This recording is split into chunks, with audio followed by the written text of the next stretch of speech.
Our elders have talked about how important food is to us on several occasions, most often, of course, when we're eating, but it is entirely true. The funerals involve food, the dances involve food. Anytime we have a tribal event, there's almost always a meal served. You know, we have a lot of habits that could be improved. I think everyone has an obligation to do the best they can with the information they have at their disposal in order to give their children the best start that they possibly could. Hawaii, Shannon Andrews in Ganyaki.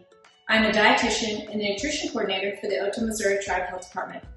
Through our continued collaboration with Oklahoma Tribal Engagement Partners, we'll be bringing you the Not Our Destiny recipe series. Follow along as we show you how to make easy and healthy recipes the whole family will enjoy. Remember to complete a survey to receive an incentive. Hinwa Rujebi, Ta, Toragoon. Today we are making wild rice and pork stir fry. For this recipe you will need 1 tablespoon of vegetable oil, 1 pound of pork chops cut into strips, 1/4 cup of orange juice, 2 tablespoons of soy sauce, low sodium, 1 teaspoon of garlic powder, 1/4 teaspoon of crushed red pepper, this is optional, 3 cups of stir-fry vegetables. We are using broccoli, green beans, and carrots. 2 cups of wild rice cooked. In a large skillet, add vegetable oil and heat over medium-high heat. Add pork, cook for 5 minutes, turning pork often.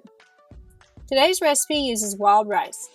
The Otoe word for wild rice is thief ganyi. We know that wild rice is a traditional food for some tribes and has been grown and prepared for many generations before us. Naturally grown wild rice is a whole grain that provides many nutrients including fiber, iron, vitamin K, and folate.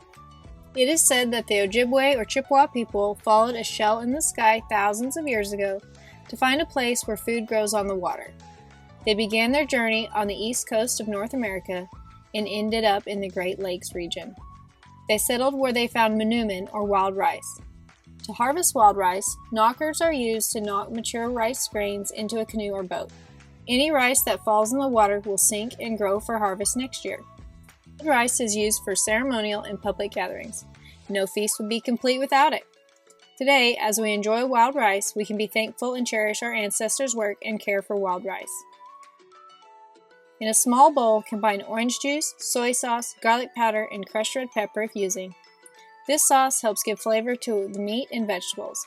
If this at home, try adding some of your own favorite seasonings. To the skillet, add frozen vegetables and sauce. Stir to combine. Bring mixture to a simmer, cover, and cook for 5 to 7 minutes or until vegetables are heated through. Change it up.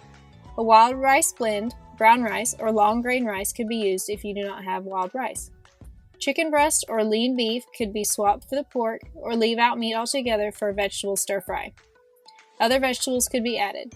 Try bell pepper, pea pods, or zucchini. Serve the stir fry over cooked rice.